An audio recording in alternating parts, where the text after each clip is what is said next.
Hello everyone. देखो अपन ने last lecture में एम्पिरिकल फार्मूला, मोलिकुलर फार्मूला और लॉ ऑफ केमिकल कॉम्बिनेशन पढ़ लिया था। मैंने बोला भी था आपको कि मोल पढ़ के आना। अपन आगे स्टार्ट करने वाले हैं। आज अपन स्टार्ट करने वाले मोल। बेसिकली मोल है क्या? मोल केमिस्ट्री का वर्ड नहीं है। मोल किसका वर्ड है? मैथ्स का वर्ड है। सर मैथ का वर्ड अपन क्यों पढ़ रहे हैं? सुनो बात। जैसे 12 पेन होते हैं तो अपन क्या बोल देते हैं? 1 दर्जन हो गया। जब 144 पेन होते हैं मतलब 12 दर्जन हो जाता है तो अपन उसे बोलते हैं 1 ग्रॉस हो गया। 12 दर्जन इक्वल टू 1 ग्रॉस होता है ना। 100 kilogram is equal to 1 quintal हो जाता है ना। तो इसी टाइप से जब एक बहुत बड़ा नंबर हो जाता है उसको अपन क्या बोलते हैं? मोल बोलते हैं। अभी बताने वाले हैं। फिजिक्स में आपने बेसिक फंडामेंटल यूनिट पढ़ी होगी। 7 स्टैंडर्ड इंटरनेशनल यूनिट होती है, उसमें अमाउंट भी आता है। अमाउंट की यूनिट जो होती है वो क्या होती है? मोल। पदार्थ की मात्रा की इकाई क्या होती है? मोल है। तो मोल है बेसिकली है क्या? पदार्थ की मात्रा की इकाई है। लिख पहला पॉइंट, मोल है क्या? सूक्ष्म पदार्थ, मैं ऐसा बोल सकता हूं, सूक्ष्म पदार्थ, माइक्रोस्कोपिक पार्टिकल, माइक्रोस्कोपिक पार्टिकल, सूक्ष्म पदार्थ के मात्रा की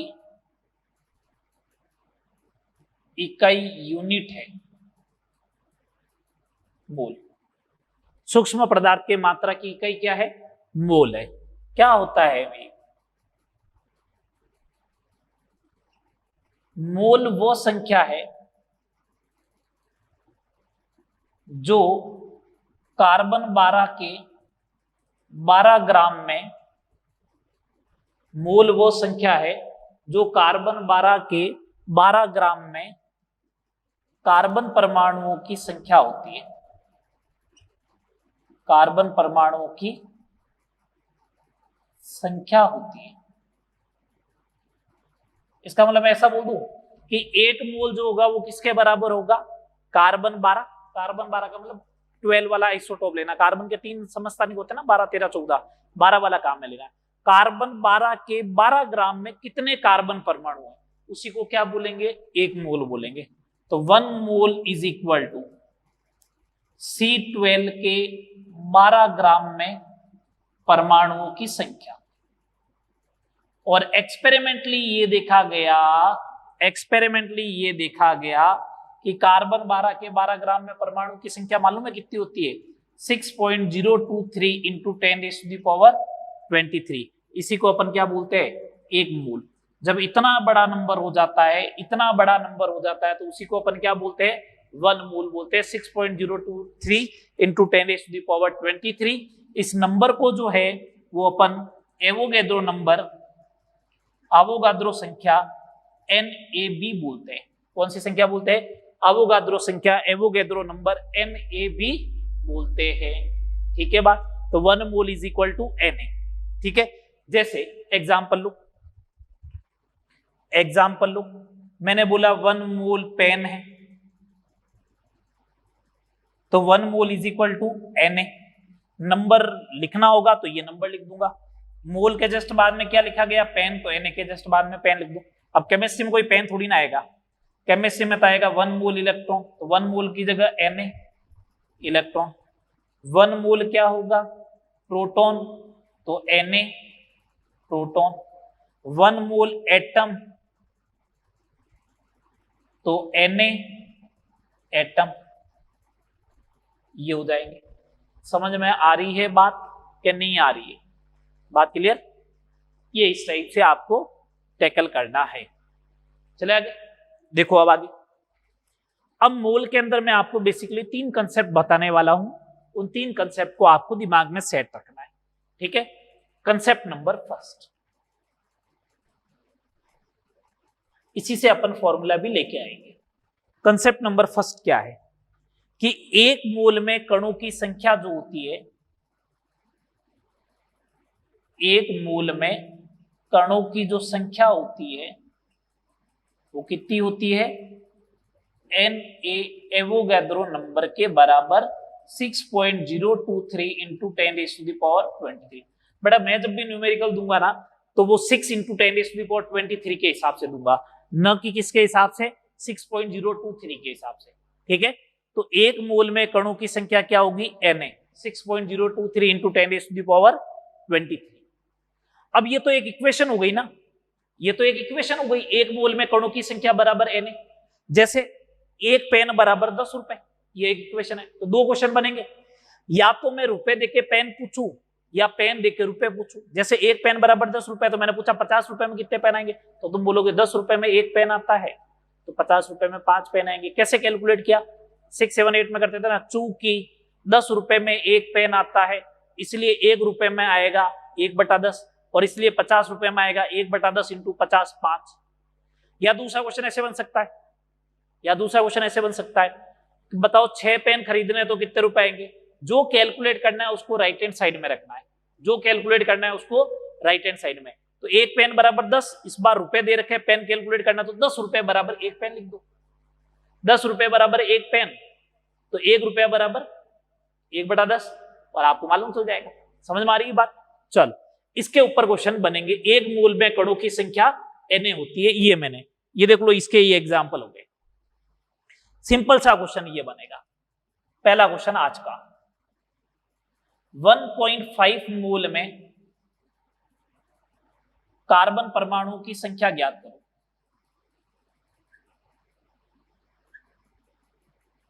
कार्बन परमाणुओं की संख्या ज्ञात करो। 1.5 मोल में कार्बन परमाणुओं की संख्या ज्ञात करो, ये आपको कैलकुलेट करना है। ठीक है, तो अभी इसको कैसे कैलकुलेट करेंगे, परमाणु कैलकुलेट करने मतलब पार्टिकल कैलकुलेट करने। तो 1 मोल इज इक्वल टू कितना होता है, Na। ठीक है, तो 1.5 मोल कार्बन मतलब 1.5 मोल कार्बन परमाणु मतलब 1.5 इंटू Na कार्बन परमाणु, ये आ जाएगा। नंबर पूछ ले कोई तो Na की जगह वैल्यू पुट कर दो।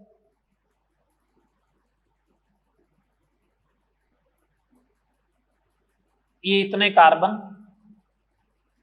परमाणु आ गए, 9 इंटू 10⁻23 कार्बन परमाणु आ जाएंगे।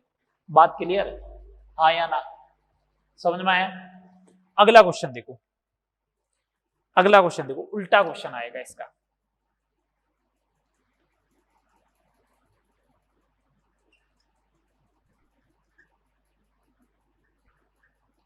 CO2 अणुओं में मोलों की संख्या ज्ञात करो। इस बार कैलकुलेट क्या करना है, मोल। तो मोल को किस साइड में रखेंगे, राइट हैंड साइड में। मोल को किस साइड में रखेंगे, राइट हैंड साइड में। बस इतना सा काम करना है। तो 6 इंटू 10⁻23 अगर अणु होते तो कितना मोल होता, 1, ये लो। और एक अणु होता तो मोल हो जाते इतने, ये लो। और कितने दे रखे, 1.5 इंटू 10⁻20 अणु, तो कितने हो जाएंगे, 1/6 इंटू 10⁻23 इंटू 1.5 इंटू 10⁻20, तो ये हो जाएगा 1/4 इंटू 10⁻³ इसका मतलब 0.25 इंटू 10⁻³ मोल आ गया। यही तो बात हुई।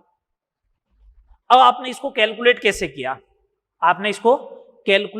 किया, वो देखो क्या बनने वाला है, वो देखो क्या बनेगा। आपने इसको कैलकुलेट कैसे किया,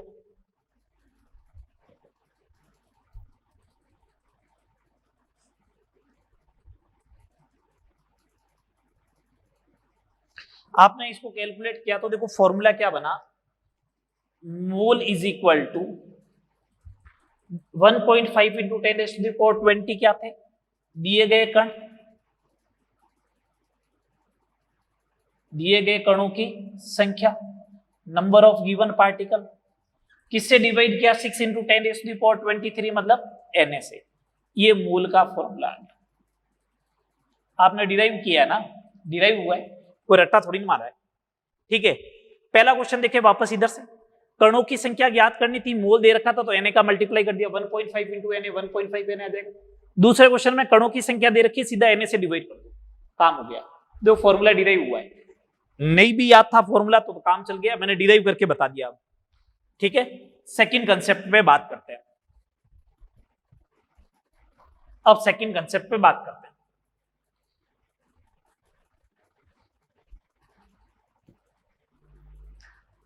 सेकंड कंसेप्ट क्या?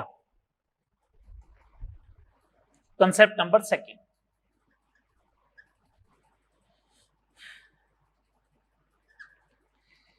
एक मोल परमाणु ऑब्लिक अणु, परमाणु है तो परमाणु या फिर अणु, एक मोल परमाणु या अणु का द्रव्यमान इज इक्वल, परमाणु होगा तो परमाणु द्रव्यमान, एटॉमिक वेट, मॉलिक्यूल होगा तो मॉलिक्यूलर वेट, और यूनिट क्या लगानी है? ग्राम। तो एक मोल परमाणु या अणु का जो द्रव्यमान होगा वो किसके बराबर होगा? एटॉमिक वेट या मॉलिक्यूलर वेट किसके बराबर? ग्राम। एक मोल परमाणु या अणु का जो द्रव्यमान होगा वो किसके बराबर होगा? एटॉमिक वेट या मॉलिक्यूलर वेट, और यूनिट क्या हो जाएगी? ग्राम हो जाएगी। ये ध्यान रखना बस।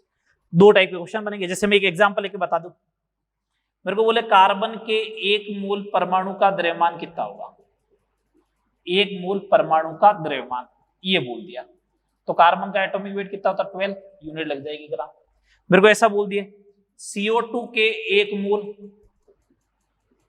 परमाणु का द्रव्यमान कितना होगा, तो मैं सिंपल सा ये बोलूंगा CO2 का मॉलिक्यूलर वेट 44 पहले लिखा रखा है, जो पहले लिखा रखे उसके पीछे यूनिट ग्राम लिख दो तो एक मोल का द्रव्यमान हो जाएगा। ठीक है बात। थर्ड नंबर क्वेश्चन देखिए आज का, 0.002 मोल हीलियम का द्रव्यमान ज्ञात करो।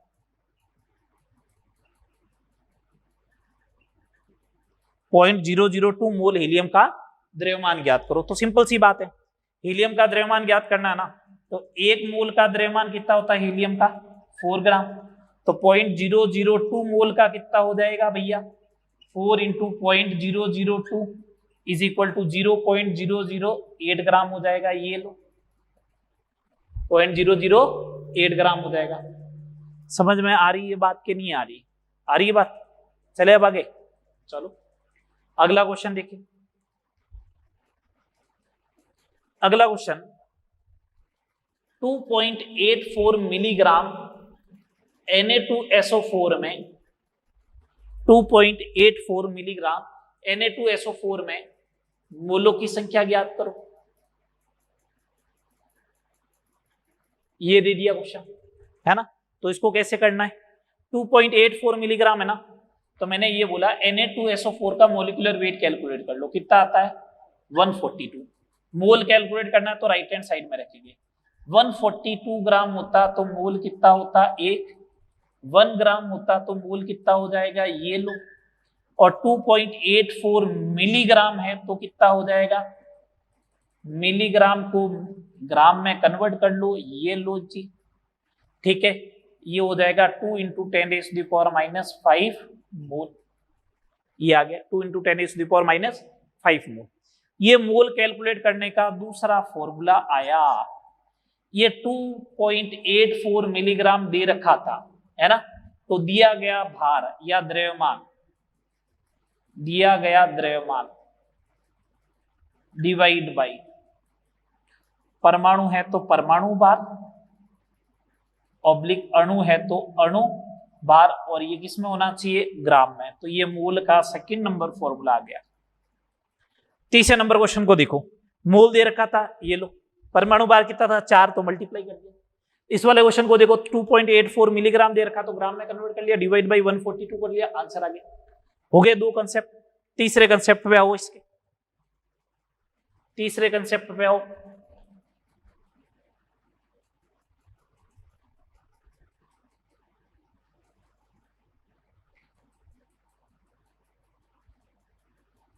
इनका तो बस यूज करना, इनके ऊपर क्वेश्चन नहीं आएंगे कभी भी, इनका तो अभी आगे यूज करना सिखाएंगे।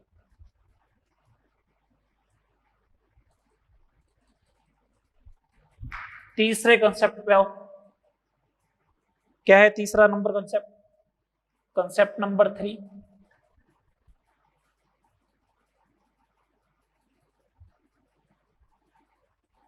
क्या होगा कंसेप्ट नंबर 3,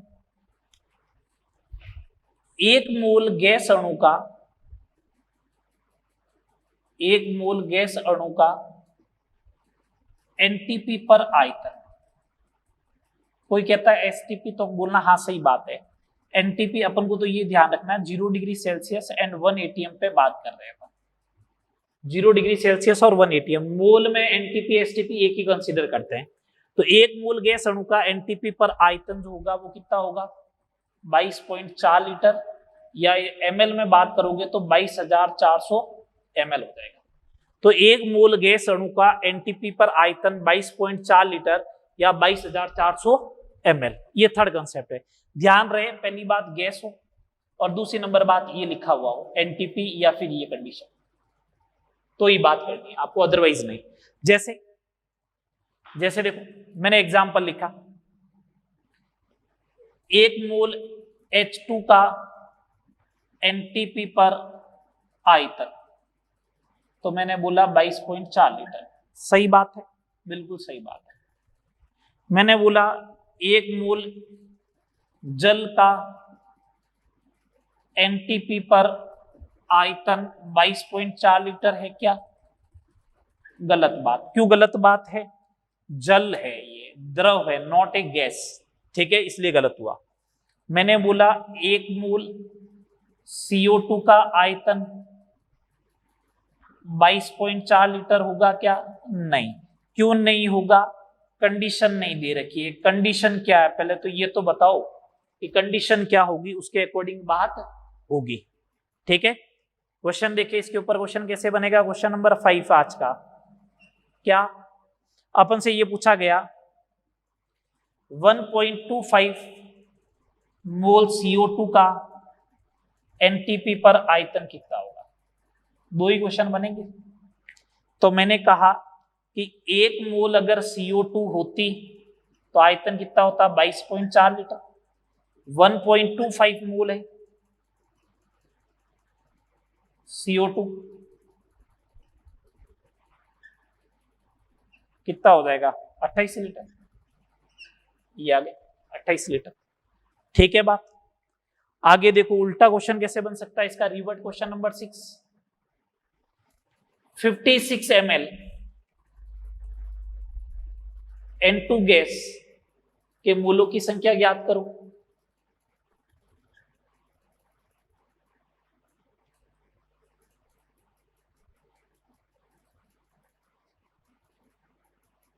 ये लो मैंने एनटीपी भी लिख दिया, एनटीपी पर मोलों की संख्या ज्ञात करो, ये आ गया। तो सिंपल सा, इस बार मोल कैलकुलेट करना, तो राइट हैंड साइड में क्या रहेगा, मोल 22,400 ml अगर होता तो एक मोल होता। सर आपने 22,400 क्यों लिया, यहाँ पे ml चल रहा है इसलिए। 1 ml होता तो क्या करता, 1 डिवाइड बाई ई है, और कितना ml है, 56 ml है,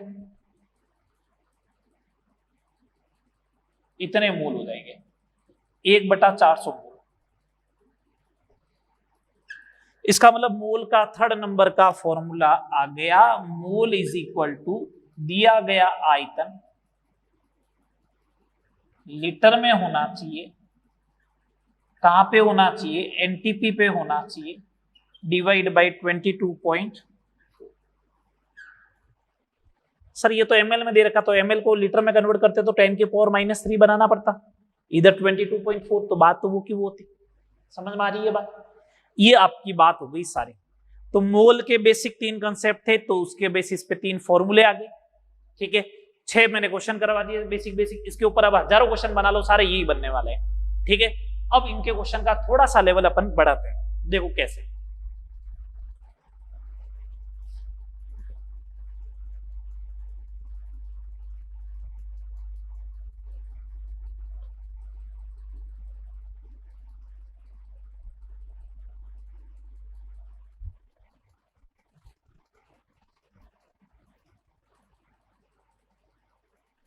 बढ़ाए लेवल थोड़ा,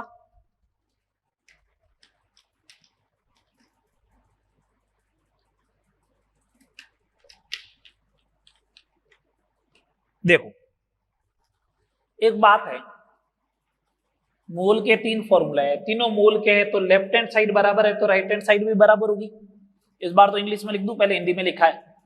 given particle divide by Na is equal to given mass divide by atomic weight और molecular weight is equal to given volume in litre at NTP divide by 22.4। बोलो हाँ या ना, बोलो। ये आएगा। तो मोल का फॉर्मूला हो गया given particle divide by Na is equal to given mass upon atomic weight और molecular weight is equal to given volume at litre at NTP divide by 22.4। Okay मामला। अब देखो इसके ऊपर क्वेश्चन बन सकते हैं। क्वेश्चन नंबर 7, 560 ग्राम Fe में परमाणुओं की संख्या ज्ञात करो। तो एक तो मैं 2 मेथड बता रहा हूं। फर्स्ट मेथड क्या, फर्स्ट मेथड तो ये बता रहा हूं कि 560 ग्राम द्रव्यमान दे रखा है, तो मोल ज्ञात कर लो पहले। मोल कैसे ज्ञात करोगे, 560 डिवाइड बाई एटॉमिक वेट, तो आ गए मोल 10। अच्छा, मोल आ गया, परमाणुओं की संख्या ज्ञात करनी है, तो मोल इज इक्वल टू क्या होता है, number of particles divide by Na। ये लो साहब, ऐसा होता है। मोल कितने दे रखे हैं, 10, तो पार्टिकल या परमाणु की संख्या कितनी हो जाएगी, 10 Na। नंबर चाहिएगा तो 10 की power 23, 6 into 10 raise to the power 24 आ गया। ये लो, ऐसे हो जाएगा। सेकंड मेथड देख के काम की बात कर रहा हूं, सीधा एक लाइन में आंसर आ जाएगा, इतना लंबा चौड़ा माथापच्ची करने की जरूरत ही नहीं है। इसमें मोल को इंटरमीडिएट बनाना पड़ रहा है। आप तो क्या दे रखा है, मास दे रखा है और पार्टिकल, तो इन दोनों को आपस में बराबर कर दो, बस काम हो गया।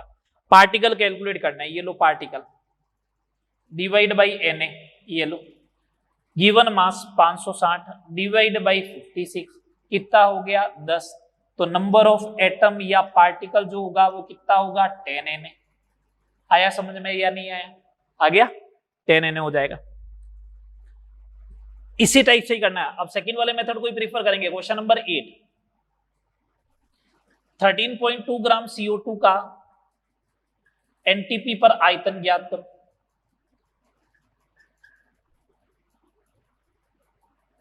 आयतन ज्ञात करो। इस टाइप के क्वेश्चन बनेंगे इन 2 क्वेश्चन के बेसिस पे। आपस में इंटर कन्वर्जन करना, तो इंटर कन्वर्जन के लिए समझ में आ गया कैसे अप्लाई करोगे, बोलो हाँ या ना। ओके मामला। चलो, मास दे रखा है, वॉल्यूम दे रखा है, इसका मतलब इन दोनों को कर दे इस बार बराबर, इन दोनों को, तो इन दोनों को करो बराबर। मॉलिक्यूलर वेट कितना, 44।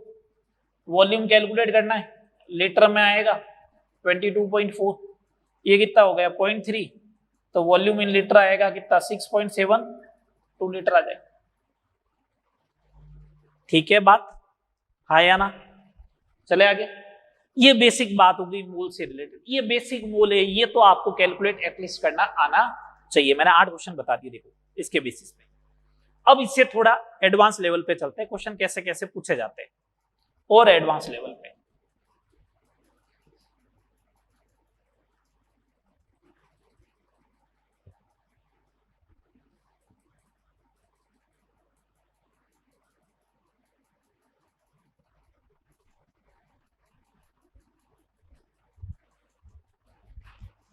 चलिएगा, क्वेश्चन नंबर 9। अब अपन पहले बात करेंगे सारे के सारे फंडामेंटल पार्टिकल्स। फंडामेंटल पार्टिकल्स बोले तो इलेक्ट्रॉन, प्रोटॉन, न्यूट्रॉन से रिलेटेड मोल में जितने भी क्वेश्चन बनते हैं उन सब के बारे में डिस्कस करने वाले हैं। सबसे पहले मैं आ रहा हूं 1 मोल इलेक्ट्रॉन के आवेश पर। 1 मोल इलेक्ट्रॉन का आवेश ज्ञात करो। तो क्या कौन सी बड़ी बात है, हो जाएगा ये तो, बहुत आसान क्वेश्चन है। अपन ने बोला 1 इलेक्ट्रॉन का आवेश कितना होता है, 1.6 into 10 raise to the power -19 coulomb. Magnitude लेना है, प्लस माइनस नहीं, है ना। तो 1 मोल मतलब Na इलेक्ट्रॉन का आवेश कितना हो जाएगा, तो मैं सिंपल सा बोलूंगा 1.6 into 10 raise to the power -19 into Na। Na की वैल्यू पुट कर दो, 6.023 इंटू 10⁻23। इसको सॉल्व करोगे तो लगभग इतना आएगा 96500 कूलॉम। कितना आएगा? 96500 कूलॉम आएगा। और इस 96500 कूलॉम को क्या बोलते हैं? इसी को क्या बोलते हैं? 1 फेराडे भी बोलते हैं। तो इसका मतलब लास्ट में कंक्लूजन ये आ गया, एक मोल इलेक्ट्रॉन का जो आवेश होगा वो कितना फेराडे होगा? 1 फेराडे। बस आपको आवेश हमेशा फेराडे में चाहिएगा। जब कभी कूलॉम में चाहिएगा तो 1 फेराडे को आप मल्टीप्लाई कर देना 96500 से, बस काम हो गया आपका। ठीक है, ये चीज ध्यान रखनी। अब क्वेश्चन समझे, जैसे मैंने आपको दे दिया 0.2 मोल कैल्शियम +2 है का आवेश ज्ञात करो। ये एग्जाम में चेंज हो सकता है, ये चेंज हो सकता है, तो इसके ऊपर फोकस नहीं करें। अपन सोचते कैल्शियम +2। अगर एक अकेला कैल्शियम +2 आयन है तो उस पर कितने इलेक्ट्रॉन का आवेश है? +2। इसका मतलब 2 इलेक्ट्रॉन का आवेश है। 2 इलेक्ट्रॉन बाहर निकले ना, तभी तो +2 आया। तो कितने इलेक्ट्रॉन का आवेश हुआ? 2 इलेक्ट्रॉन का आवेश है। 2 इलेक्ट्रॉन का आवेश है, यही बात हुई। अगर 1 मोल कैल्शियम +2 आयन होता तो मैं बोलता 2 मोल इलेक्ट्रॉन का आवेश। अरे भैया 2 मोल इलेक्ट्रॉन का आवेश कितना? 2 फेराडे। तो आप सीधे ही लिख सकते थे ना, इसका 1 मोल होगा तो 2 फेराडे का चार्ज होगा। देखो आया ना, मैंने प्रूव कर दिया ना। अब तो सीधा लिख सकते हो 2 फेराडे होगा। कितने मोल दे रखे हैं? 0.2 मोल। ये लो 0.2 दे रखा है तो 2 इंटू 0.2 फेराडे, इसका मतलब 0.4 फेराडे आ गया। अब क्वेश्चन कैसे, जरूरी थोड़ी ना मोल दे रखा होता, मोल कैलकुलेट करने का तरीका भी होता है। द्रव्यमान दे देता तो मोल कैलकुलेट कर लेता, मैं नंबर देता तो भी मोल कैलकुलेट कर लेता, बस काम हो गया आपका। इसी टाइप से अगर ऐसा क्वेश्चन पूछ लेता आपसे, और कैसा क्वेश्चन पूछ ले चार्ज के ऊपर ही, अगर ऐसा पूछ ले 5.4 ग्राम NH4 का आवेश ज्ञात करो, ये दे देता तो मैं तो ये काम करता। अगर 1 मोल अमोनियम आयन होता ना तो 1 इलेक्ट्रॉन का आवेश मतलब 1 फेराडे, यही तो बात है। 5.4 ग्राम मैंने इधर साइड में मोल कैलकुलेट कर लिए, इसके डिवाइड बाई 18 0.3, जो अभी पहले पढ़ाया ना आज आते ही उसी का यूज हुआ। देखो तो 0.3 मोल में अमोनियम पर आवेश कितना होगा? 0.3 फेराडे। बोलो हाँ या ना। हो गए चार्ज से रिलेटेड प्रॉब्लम। चार्ज से रिलेटेड प्रॉब्लम हो गई ना। तो ये चार्ज से रिलेटेड कोई भी प्रॉब्लम हो तो इनको ऐसे टैकल करना है अपन को। चलो एक क्वेश्चन और डिफरेंट टाइप का देखते हैं। चार्ज से रिलेटेड ये सारी प्रॉब्लम हो गई, 3 प्रॉब्लम मैंने करवा दी। इन सबको किसके अकॉर्डिंग टैकल करना है? चार्ज के अकॉर्डिंग टैकल करें। आगे देखें, 1 किलोग्राम इलेक्ट्रॉन के द्रव्यमान में मोलों की संख्या ज्ञात करो। ये दे रखा है 1 किलोग्राम इलेक्ट्रॉन का द्रव्यमान दे रखा है और उसमें मोलों की संख्या कैलकुलेट करो। तुम लोग बोले यार बहुत इजी है, क्या दिक्कत है? 1 मोल दे रखा है, ये मोलों की संख्या ज्ञात करनी है, द्रव्यमान दे दिया 1 किलोग्राम, डिवाइड कर दो इलेक्ट्रॉन के द्रव्यमान से, कितना? 9.1 इंटू 10⁻31 kg। गलत। क्यों गलत? अरे भैया वो 1 मोल का द्रव्यमान थोड़ी ना 9.1 इंटू 10⁻31, वो तो 1 इलेक्ट्रॉन का द्रव्यमान है। कितने इलेक्ट्रॉन का? 1 का। समझ में आ रही है बात? 1 इलेक्ट्रॉन का द्रव्यमान कितना है? 9.1 इंटू 10⁻31 kg। 1 मोल का तो कुछ अलग ही होगा। तो फिर इस क्वेश्चन को कैसे करें?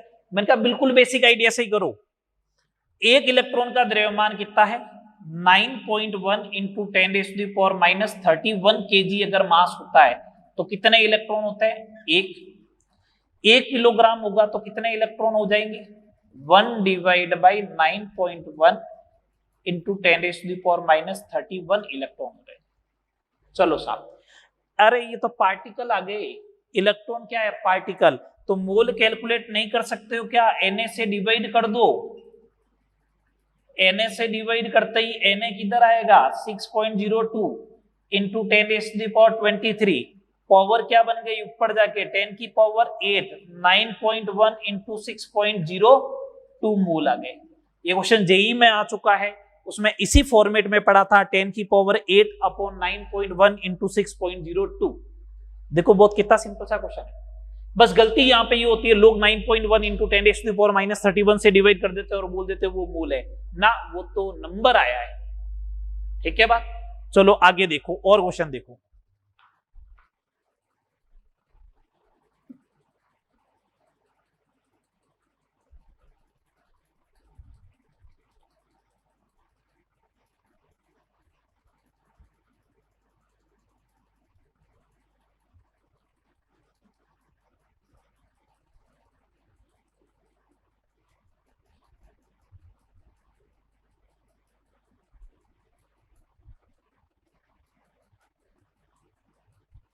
चलिएगा नेक्स्ट प्रॉब्लम नंबर 13। अब कुछ कैलकुलेशन करते हैं। मास से रिलेटेड बात हो गई, चार्ज से रिलेटेड बात हो गई, अब कैलकुलेशन कैसे करेंगे। कैलकुलेशन में करना कुछ नहीं है, 20 ग्राम कैल्शियम कार्बोनेट है, उसमें बोला है प्रोटोनों की संख्या ज्ञात करो। ये प्रोटोन है तो इलेक्ट्रॉन न्यूट्रॉन कुछ भी आ सकता है बेसिकली तो। ठीक है, मैं एक एक चीजें सिखा रहा हूं, तीनों चीजें सिखा दूंगा। 20 ग्राम कैल्शियम कार्बोनेट में प्रोटोनों की संख्या ज्ञात करो। मैंने क्या किया, इस 20 ग्राम के ऊपर फोकस नहीं किया, ये तो चेंज हो जाता है एग्जाम में जाते ही। 20 ग्राम की जगह मोल लिखा हुआ आ सकता है, 40 ग्राम लिखा हुआ आ सकता है, कुछ नंबर भी लिखा हुआ आ सकता है। मैं फोकस कर रहा हूं कैल्शियम कार्बोनेट के ऊपर।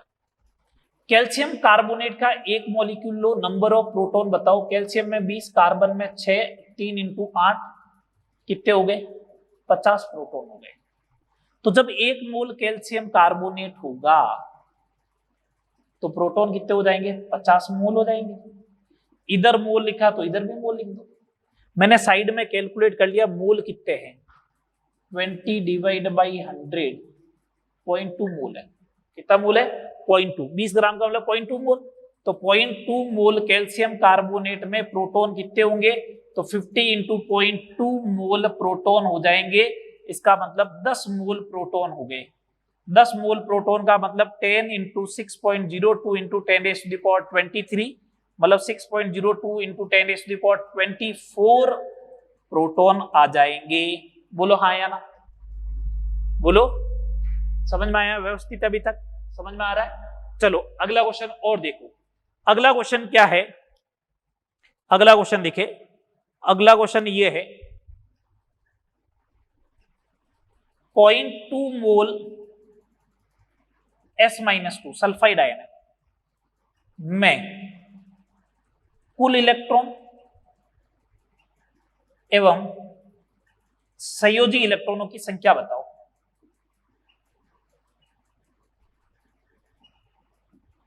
ठीक है, ये दिया। ठीक है, संयोजी इलेक्ट्रॉन का कंसेप्ट बता देते हैं आपको, बता चुका हूं पहले वैसे फर्स्ट लेक्चर के अंदर ही, है ना। सुनना बात को, S-2 के ऊपर बात करो। इलेक्ट्रॉन कितने होंगे, 16 प्लस 2 18 इलेक्ट्रॉन। तो 1 मोल अगर S-2 हुआ तो सब 18 मोल इलेक्ट्रॉन हो जाएंगे। कितना मोल दे रखा है, 0.2 मोल दे रखा है S-2, तो कितना हो जाएगा 18 into 0.2 is equal to 3.6 mole total electron तो आ गया। टोटल इलेक्ट्रॉन कितना आ गया, 3.6 मोल इलेक्ट्रॉन।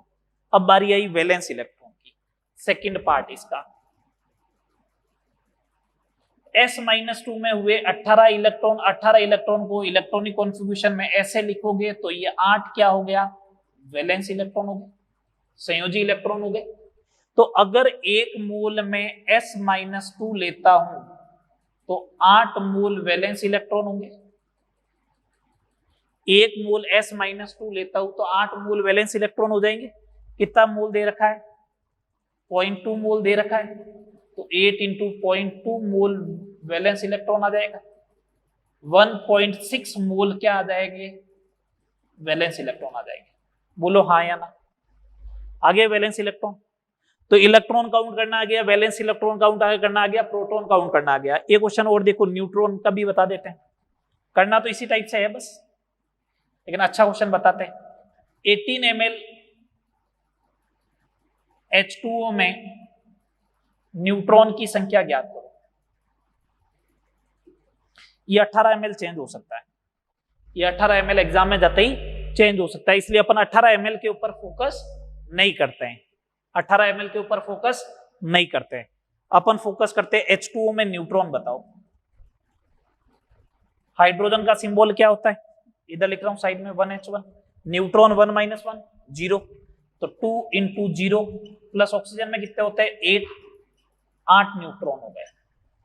अगर 1 मोल H2O होगा तो न्यूट्रॉन कितना होगा 8 मोल। बात समझ में आई? अब पहले इसके मोल कैलकुलेट करो कैलकुलेट, देखे मैं देखता हूं कितने आते हैं।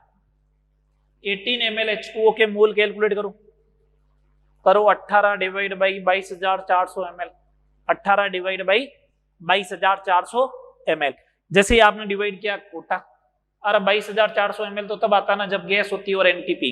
ये तो H2O है, वाटर है, वाटर की डेंसिटी बताई थी ना कितनी होती है 1 ग्राम पर ml। अगर वाटर की डेंसिटी 1 ग्राम पर ml है तो 18 ml बोलो या 18 ग्राम बोलो एक ही बात है। तो number of moles of H2O कितना आएगा 18 डिवाइड बाई 18 कितना 1 मोल।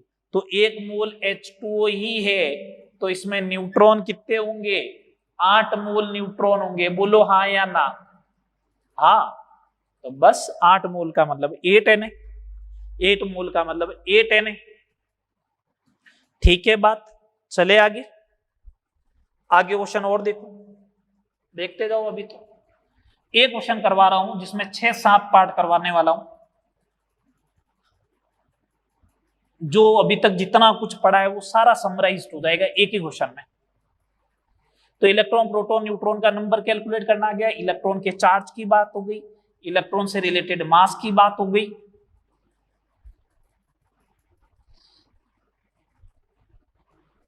देख लो हर लेक्चर के अंदर 15-16 क्वेश्चन करवा रहा हूं मैं आपको एटलीस्ट।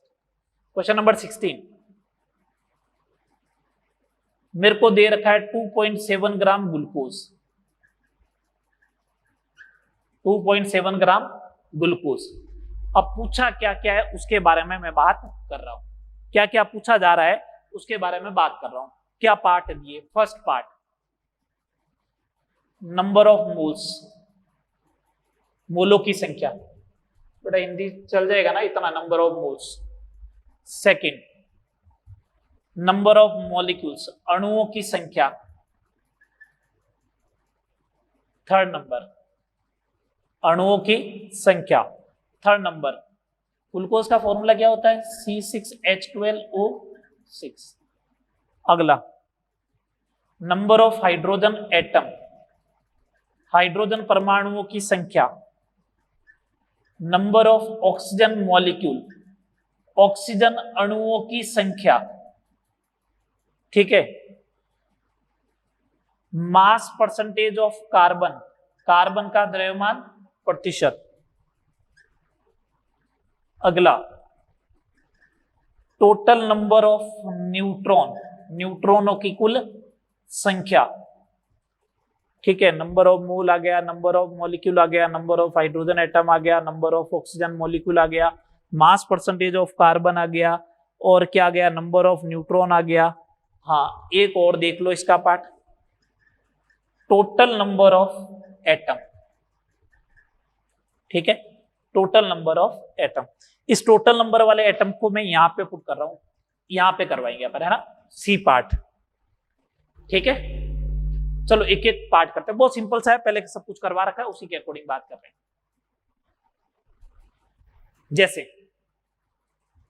जैसे आपसे नंबर ऑफ मोल पूछा, द्रव्यमान दे रखा है, तो मोल का फॉर्मूला क्या होता है given mass upon molecular weight 180। तो एक काम करो ना,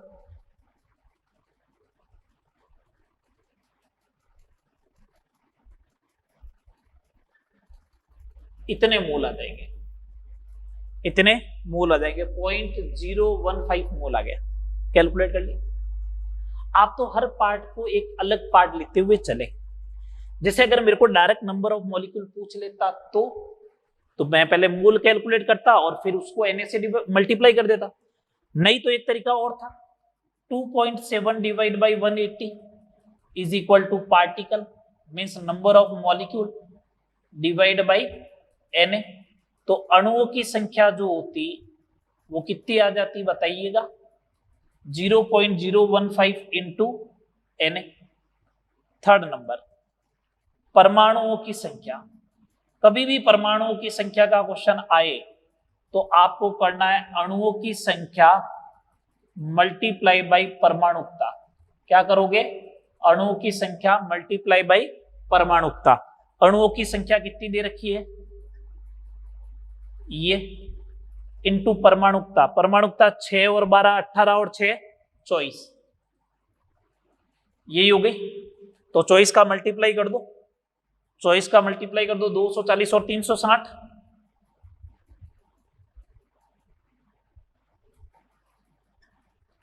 0.36 Na आ जाएगा। Next part D, number of hydrogen atom. एक बात बताओ, number of hydrogen atom total थोड़ी नहीं पूछे ना, तो बस अणुओं की संख्या इनटू हाइड्रोजन की परमाणुकता कितनी है इसमें, 6। ये लो, आगे चलो, नंबर ऑफ ऑक्सीजन मॉलिक्यूल।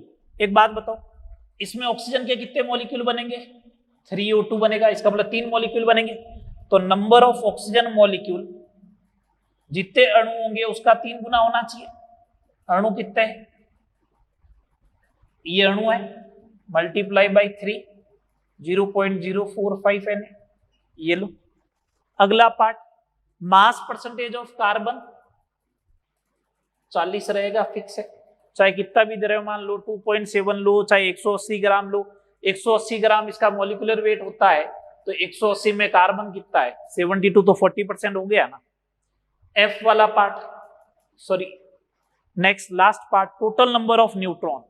एक रिलेशन बनाते हैं, C6H12O6 में न्यूट्रॉन, कार्बन में न्यूट्रॉन होता है 6 इंटू 6, हाइड्रोजन में 0 छोड़ो, 6 इंटू 8 कितना हो गया, 36 प्लस 48, 84 न्यूट्रॉन आ गए। कितने मोल है, एक मोल में 84 होंगे, तो नंबर ऑफ न्यूट्रॉन कितने हो जाएंगे, कितने मोल दे रखे हैं, 84 इंटू 0.015 मोल न्यूट्रॉन हो जाएंगे। नंबर पूछेगा तो Na से मल्टीप्लाई कर दूंगा। सातों पार्ट समझ में आए आपको, सातों पार्ट समझ में आए। ये इस टाइप से पूरे क्वेश्चन में मैंने आपको मूल कंसेप्ट अभी तक जितना पढ़ाया उसको समराइज कर दिया। बात क्लियर, 16 क्वेश्चन हो गए, ठीक है। आगे देखो, फटाफट करो, देखें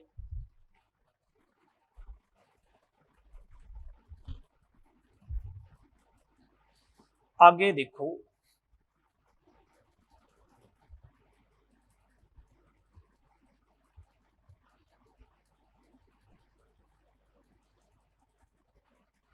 चलो 2 क्वेश्चन और करवाते हैं।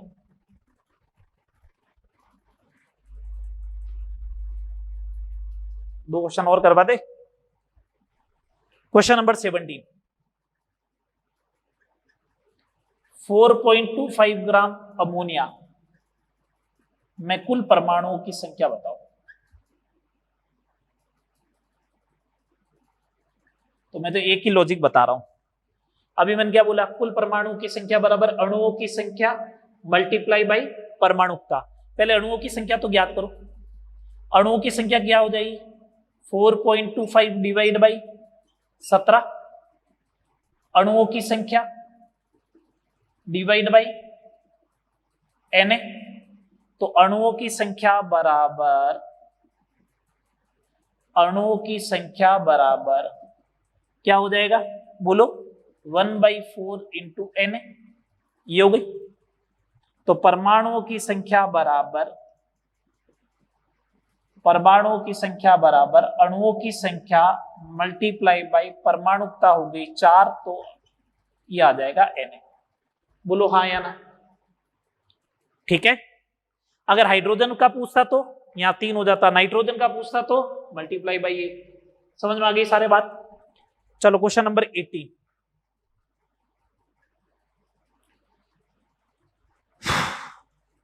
लिखे 220 मिलीग्राम CO2 में से 5 × 10⁻20 CO2 अणुओं को हटा दिया जाए,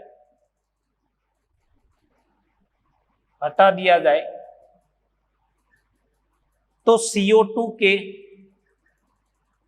कितने मोल शेष रहेंगे? बहुत सिंपल सा क्वेश्चन है,